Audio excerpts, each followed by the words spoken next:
Hey everybody, Bourbon and Burns here, and today we have a very special guest. We are outside Cigar Lounge in Hubbard, Ohio, and we are here at the LCA Cigar Herf, Hungry Herf Cigar Fest, and we got Brian with Privada Cigars, and we're going to go ahead and ask him a few questions, put him on the spot, and just get to know Brian and see how everything's going over at Privada. Hey Brian, very nice to meet you. Nice to meet you too. And just thank you for taking out the time. You know, I got a small little YouTube channel here. You have about 40 times more subscribers on YouTube than I do, but I appreciate you hanging out with me. I just really have a couple of questions. Like, what got you into cigars? Like, how did you get into the cigar world? I'll just make it brief, but I used to collect sneakers, and then I felt like I was getting too old to collect sneakers. Okay. And so I was sitting in a cigar shop one day. I really didn't smoke cigars, but I worked from my laptop, and I was in Tampa, and there was just a lot of cigar lounges around. So I started to go into them, and I would get a cigar. And then one day someone introduced me to a limited edition cigar. And I was like, I just got it in my mind that it was going to be really valuable one day. So I bought it.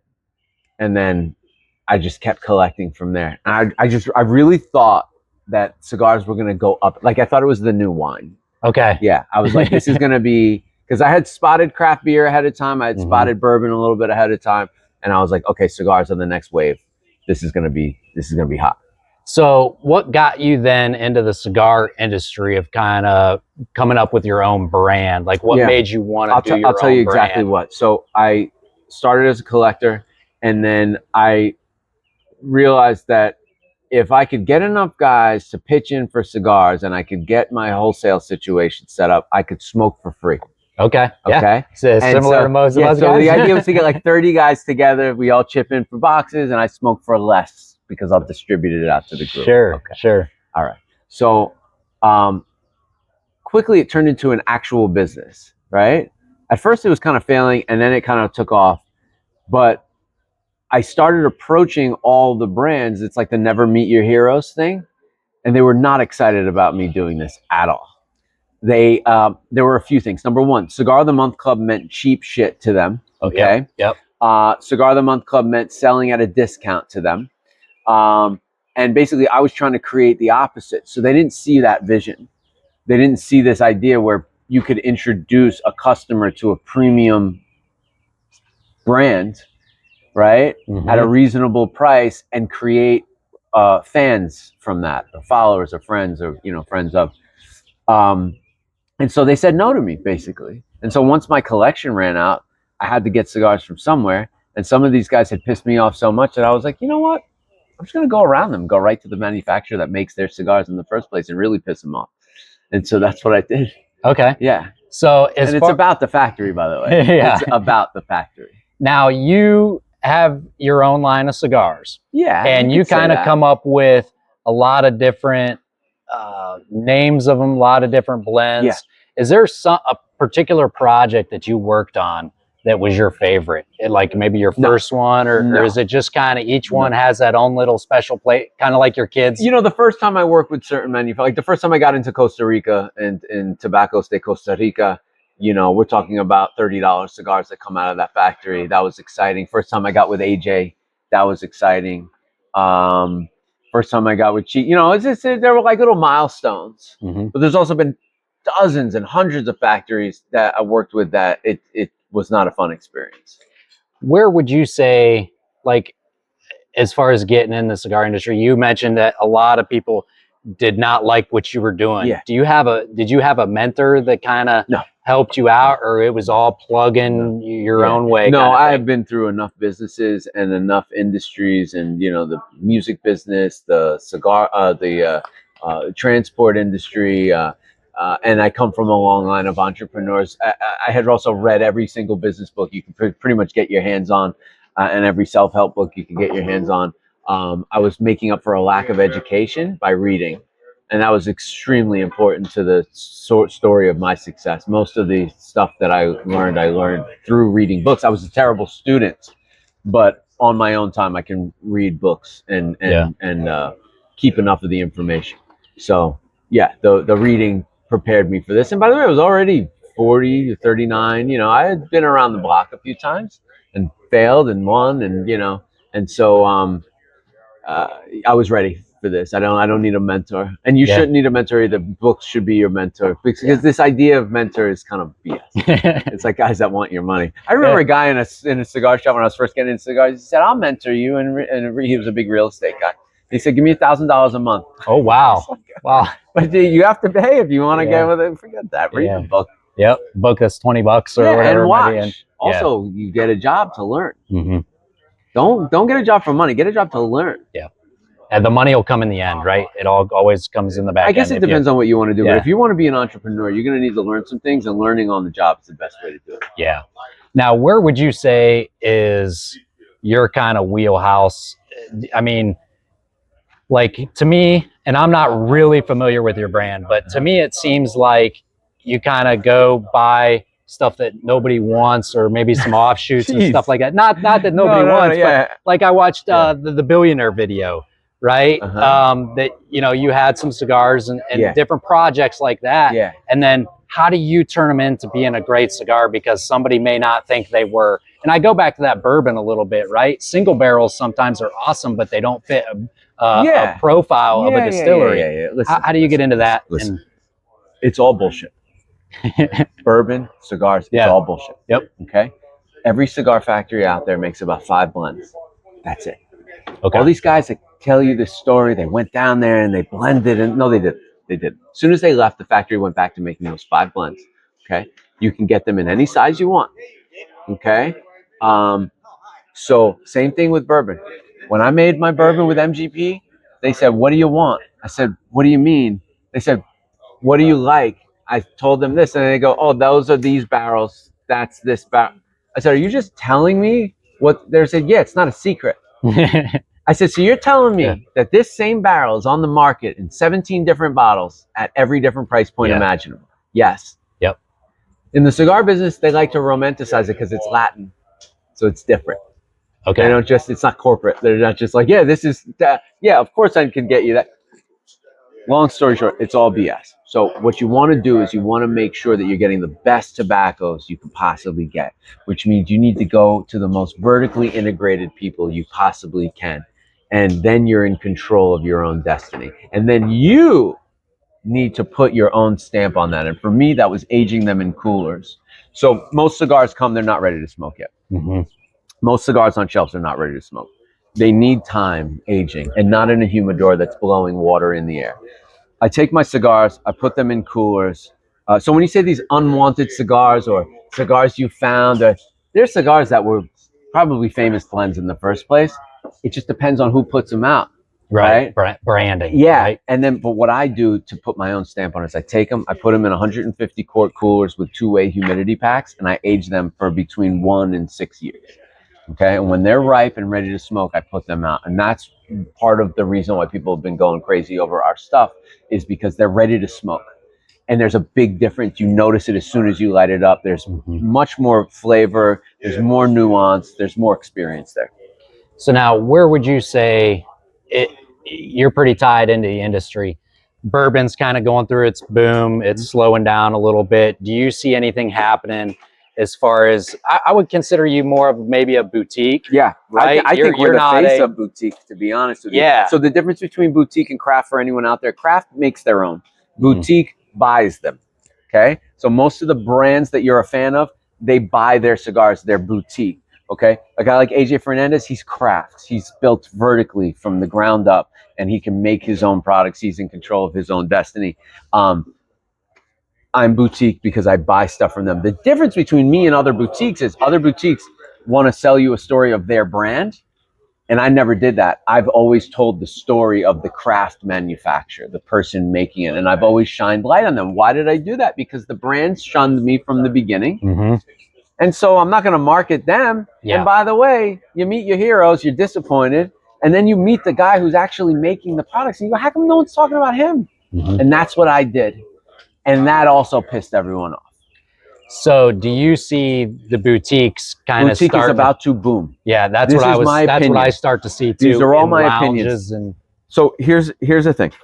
Because I'm online Okay, my club is online. I get to see things before everyone else. I'm at the cash register, but I'm at the cash register before the cash register. Okay, so a guy at that cash register in the store gets to see things a little bit later than me and a lot less in real time. But because I'm online and capturing business, I see the trends first. I knew when we were coming out of COVID, we were about to take a big dive, and no one else did. And it really kind of bothered me because I thought maybe I'm being negative. But it wasn't I was being negative. I was seeing it before them because of my position. Right. And so I was telling them, hey, I think you should slow down on manufacturing because things are slowing down. What are you talking about? This guy just bought this. I said, okay. And sure enough, but you need these booms and busts because they create surplus product that creates these buried treasures. Okay, and that's where I thrive because when you find your buried treasure, when you move that pallet and you go, oh shit, this is where the cigars went. The customer, we had to remake the cigars. Remember that guy? We pissed him off. Oh, this is where they've been here the whole time. They call Privada. I got another guy. It's a very Latin romantic thing. The guy's arguing with his customer. They've been making a cigar for, if I say the amount of years, they might figure out who it is. So I don't want to do that. They've been making cigars for a very long time. He called me. He goes, hey, I need you to take all these. I need you to do me a favor. I need you to take all of these. It's a lot of cigars. Okay. The good news is it fits my profile perfectly. It's about as many members as are in the club right now. And there's 3 different versions. So I get to, put them right in the club. And they've been aged. They did the whole thing. But the guy, he went to the factory directly. So he had someone in between him helping him blend and make this product. And then he got upset with him. So he flew down to this other country, which I won't say again because they'll know exactly who it is. One of 3 countries. And it's one of 3. It's one of 4 countries. 4, okay? yeah, I guess. And he went down there and the factory manager called the guys. This guy's here. What do you want me to tell him? That gets nervous because they don't know what you told the customer. So they don't know what to say. And so he was the broker or whatever the blender. He was so pissed that the guy went direct that he said, screw him, I'm not selling them the cigars anymore. Can you cover my bill over at the factory so that they're not mad at me anymore either? It's a lot of floating and weird shit that goes on. So, I'm picking up 3 amazing cigars from a factory that makes $30 cigars. And I shouldn't have even said that. And now I get to treat my members to that. And they've already been aged like a year and a half. I'll put them in coolers for another 6 to 12 months, get that humidity perfect. And then they'll go in the club and I'll tell that story somehow without naming names. So can you give us a background of your club, how your club works? And $28.99 a month, 3 cigars that I either made based on legendary cigars, made based on an amazing blend that AJ calls me and tells me, I got this great idea I want to test out in the club. These are exceptional cigars that you can't get anywhere else. I then age those cigars. I write an entire story telling you all the information you need to know about the cigars, including pairing notes, tasting notes, all the materials used, what factory they came from. And that's really the key, by the way, if you want to remember that, what factory they came from. You will learn cigars through Privada Cigar Club in a way that even guys who think they know what they're talking about end up relearning all their stuff using my cards, because you learn it through the factory, no longer through the brand and whatever sales pitch they're giving you. Okay. And so that's really where we thrive. So Privada is exploration, it's discovery, it's education, and it's age. And then we age the cigar so that they're actually ready to smoke. When they come to you, you'll notice that they're in a humidor bag. Leave them in the humidor bag. It's better than your humidor. Okay. These are just, I've designed this and paid extra for all of these features so that you get a product that's ready to smoke when you get it and is excellent. So now, do you have all for $28? Can you believe that? And that includes shipping, right? Yeah, 28. It comes to like 31. Okay. Or you can add the free shipping cigar, and it comes to 31, and you get 4 cigars for $31. You can't beat that, especially for a cheap budget cigar. It's hard. So for that we have farm rolled, and farm rolled really shouldn't be looked at as a cheap budget cigar. I'll tell you what farm rolled are. Remember, I'm building all these relationships with these factories. Mhm. The factory, you call down a factory, say, I need 10,000 XYZ cigars. They weigh out the tobaccos, and they end up with 1,000 more, 1,500 more. I noticed those building up in aging rooms over time. I was always interested in these cigars that kind of get left behind, and I started buying these cigars and putting them in farm rolled. So you learn about the factory. I can't tell you what the cigar is. I have to take the band off of it, or never tell you what brand actually it was made for, because I don't want to, I'm not looking to ruin anyone's, hurt people's business. Yeah. So, you learn factories through that, and these are your everyday smokes. They're $5 a piece, 4 for $20. So I got one question to go in the weeds, and then for kind of the viewers that like that. When you go for an aging process, you put them in coolers. What are you looking to get out of that? The difference from it coming from the factory to the end user, us who like to smoke them. What are you looking to gain from doing that? So if you ship cigars at the wrong time of the year, you're going to get a wet product. Even if they did all the right things at the factory, you're going to get a wet product. You're in rain season, you're in humidity season in Florida. It's just, so there are certain months of the year that I like to take most of my shipments for the year. Okay. Regardless whether that happens or not, I need to put them in the humidor until they are rating at a certain humidity, okay, and smoking a certain way. And that's my proprietary kind of thing. I could tell you exactly what that means to me, but it's kind of like a chef tasting their food before they put it out. You know when it's ready. So what I'm looking for is a product that's going to smoke well and is going to taste great. What's up, fellas? And is going to taste great. So that's I know when it's ripe. The farmer knows when he pulls it off the tree. Go, okay, it's ready. We got to harvest. Yeah. So the same way they know when to harvest the tobacco, I know when to release the cigar, and I'm usually pretty spot on. It's not rocket science. If I put you in the factory for 6 months, you'd figure it out. It's a touch and feel kind of thing, just by experience and your profile. Listen, I am a consumer. I just happen to have a collection of 3 million cigars that are aging in coolers, which was a mistake, by the way. It's a happy mistake, but it's a mistake. Financially, it doesn't make sense. And this is the reason why no one's copying my business model. It just costs too much. We made the business was booming during COVID. Okay. I got in the business. I got stable for a year or two, and then boom. We were putting out over 24,000 boxes per month. Company was making enough money. I had no idea what cash flow is and all this stuff. So I was just spending all the money on cigars. It makes me a hero to the factories. I also can't turn down a great cigar. So guys are bringing me cigars all the time. I'm like, yeah, I'll take 10,000 of those. I'll take, what do you got of these? I'll take, And so I end up with this whole collection of cigars, and I'm like, hey, where's all my money? It's in cigars. And then things start slowing down. And I was like, oh no, we're stuck with a lot of things. There's a lot of years of business in these coolers. And then the worst thing happened to me, which is I couldn't purchase. I was out of money. I had a surplus of cigars. But then once business started coming back and I started getting money again, I learned to balance it. Hey, nice t-shirt. Love that. I learned to balance it. Okay. And that's where we are now. So I'm always about a year or 2 or 3 ahead of myself. And that allows me to age the cigars. So it turns out it was a blessing in disguise. And now I have this amazing business model that no one else has. I just got one last one here for you. What is, for someone that is into cigars, and you kind of touched on this a little bit about brands and everything, the band and all that. What would you say to new cigar smokers? Just kind of getting into cigars, where they should start, what they should first of all, watch process for them.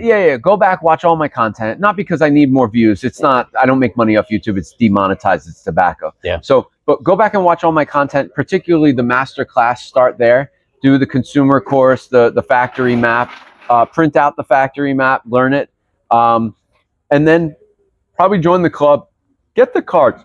Every month you're getting these cards that are telling you the story of the cigar, who made it, the tobaccos being used, the factory name, and then pairing notes and tasting notes, so you can start to smoke along with this and understand what you're doing. And so even if you've been smoking for 30 years, you probably didn't learn the right way. This is a great educational place. It's also a great guidance because I'm always interested in what's hot, what's new, and trying to find that next master blender that's going to be incredible.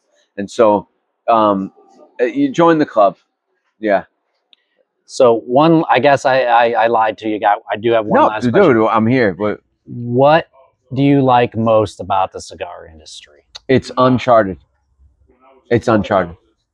Even when a guy who's been doing this for 40 years, like Asaka, says something, he's going a little bit based on opinion. He's going a little bit based on his experience. He's going a lot based on the person he learned from. And the person he learned from and the person I learned from are two total different people. So you need to start getting discerning about, once you know enough about which, and that's been my superpower. It hasn't been tending to the farms or running a factory. It's been buying from all these different factories, because guess what? These guys are all competing with each other, or they feel like they are. And they're always telling me, don't go to this guy because he does this to his tobacco. So next time I'm at his factory, guess what I'm looking for? I'm looking for that process going on behind a door or a corner. Does he do it? And by the way, if he does it make the cigar better? Because he may not like that process, but that could be a family generational thing that makes it even better. So I've gotten this, that's my superpower. I've gotten to see a lot of different factories. Most brands only work with one factory, maybe two. I've gotten to work with hundreds of factories. I know the Dominican Republic. I know Costa Rica. I know Nicaragua. I'm wildly famous in these places somehow, because I can make or break a factory. And I don't like that dynamic. I don't like that. I'm not here to make or break factories, but my purchasing dollar can help. The purchasing dollar of most retailers goes to the brand, not directly to the factory. So these guys don't know who Abe is from Smoke Inn. They know Brian, though, from Privada. Brian can give you one check and make your whole year if he falls in love with your stuff. So it's cool because they're trying to impress me, but it's also not cool because it feels like the difference between Coke and Pepsi and but some of these places can go out of business overnight. So I don't like that, the fact that that's on me. And I try not to think about that much, but in some cases it is. We're making a name for some new blenders that are like, you can't buy this kind of marketing. And even with AJ, when I first started working with AJ, there were a lot of people that they thought he made inexpensive cigars. And I was like, no, you don't understand. This guy's got the best stuff. And so we've turned, some of the younger market into being believers in AJ because he's the best. I used to smoke a lot of Macanudo Golds. Yeah. Like that was my cigar. Yeah. I didn't get, now I smoke from Saka to I had your Lil Perp. Yeah. Is there like a go-to cigar or blend that you enjoy smoking the most? Yeah, Fuego. Or Fuego? It's called Fuego. Okay. Yeah, it's a Connecticut. Your Gold was a Connecticut also, the Macanudo? The Macanudo Gold, yeah. Try Fuego in there. Okay. Try that today. I'm not as big of a fan of Connecticut's now, but try you said try the Fuego? This is not your dad's Connecticut. Okay. This is not a Macanudo Gold. Okay. This is fire. That's why it's called Fuego. Okay. Fire. It means fire. It's if you know how to retrohale, it is wasabi all day. It is satisfying. It's golden hay, honey, pepper. It's just rich and really, really good, and it's crisp. So where do you come up with all these wild names and cookie and different stuff? I mean, man, I was an artist. I was a singer-songwriter my whole life. Okay. I think in art. I'm very lucky because I have two sides of my family. One, we're all artists. One, we're all entrepreneurs. So I have this like perfect intersection of being artistic enough to keep being creative and being business enough to know when it's time to stop being creative and start figuring out how to market your product and get, and move things. So I'm very, very fortunate in that sense. And then all the books I read helped me, read books, people, read books. Yeah. Please read. I promise you'll be better off for it. Don't just rely on Google either. Right. Yeah. I just started reading fiction. And I love it. I'm in love. Me too. I'm in love. I love spy thrillers. Oh, that's cool. You know what you should read? City of Thieves. City of Thieves? Oh my God. This book it's about Stalingrad. Okay. Bro, read this book. I'm a huge World War II bro. This thing, I'm not. This thing is crazy. Really? It's Is it a series or is it just one book? Just one book. One book for now. And the guy ended up writing screenwriting for Game of Thrones, and people hate him because of how it ended. I don't know Game of Thrones, but I haven't watched yeah, but he gets like death threats and stuff. This book is so good. I'm also a huge Michael Chabon fan. Do you know who he is? He did the Wonder Boys. He did Pittsburgh Stories. He did a book called the Yiddish Policemen's Union. That's a good. You would like that. You would really like that. Yeah, if you like spy stuff, it isn't spy, but it's crime and yeah, and then like going deep cover kind of stuff. Okay. Yeah, it's dude, this guy's stuff is his books are interesting though because they're really good and they're very guy centric. But then they always introduce like I don't want to get crazy here, but they always introduce like some like weird homosexual thing. And you're like, where did that come from? I don't. This is crazy, right? It's just like I don't know if he does it just to mess with people, but it's always like this like one character that you would swear is like, and it's like what? He's got a different author or something, and he's like, here, write me a chapter. It's crazy. It's insane. And then what else do I like? People are gonna think I'm nuts just from saying that. What else do I like? Chabon. I just read Their Eyes Were Watching God by Zora. I forget her name. She's from this town called Eatonville in Florida. And she's like one of the like Harlem Renaissance writers. It's really, really good. Their Eyes Were Watching God, it's called. Eyes Were Watching God. Okay. Yeah. So another question here for you. This kind of just jumped in my mind. Where are you from in Florida? Yeah, I live in Orlando. I'm not from Florida, though. Where you're from? Wait a minute. No. You're from the Northeast up here, yeah, right? I'm from. So I was born in Manhattan. Okay. Raised in Allentown, PA. Moved back to Manhattan at around the age of ending of high school. So then, let me ask you this: we have, we're here at Cigaro. Cigaro is about 1,300 miles, somewhere around there from Orlando. Yeah. What brought you up here to put the Hungry Herf Festival I used to do this thing called Privada Cigar Club. But I'm busy, man. I'm too busy. I'm serving my members. Like it's all about serving the members. And so I'm constantly trying to edit and rewrite and you said it, come up with all. I got 36 cigars a year to dress up for Privada. Okay. I have 24 cigars a year to dress up for the Limited Cigar Association. So I'm very busy. So putting on an event is the last thing I need to do. My members are everywhere, but some of the first members of the club started this lounge. And I came up here and I fell in love with the area because it's just peaceful and it's like a throwback to what America used to be. Yep. And I highly recommend if you're one of these like American nostalgia, especially Make America Great Again. I mean, this is a place that you want to come and enjoy life because there's peace here. It's more affordable than most places. Still not affordable, but more affordable than most places. And it's just a good community vibe. And you guys all know each other here. And so the whole town is on lock. We got a fair going on across the street. We got bars and restaurants up and down the street. We got our own bar here. We got the lounge right here, which is a house, basically. They set it up. They do all the work.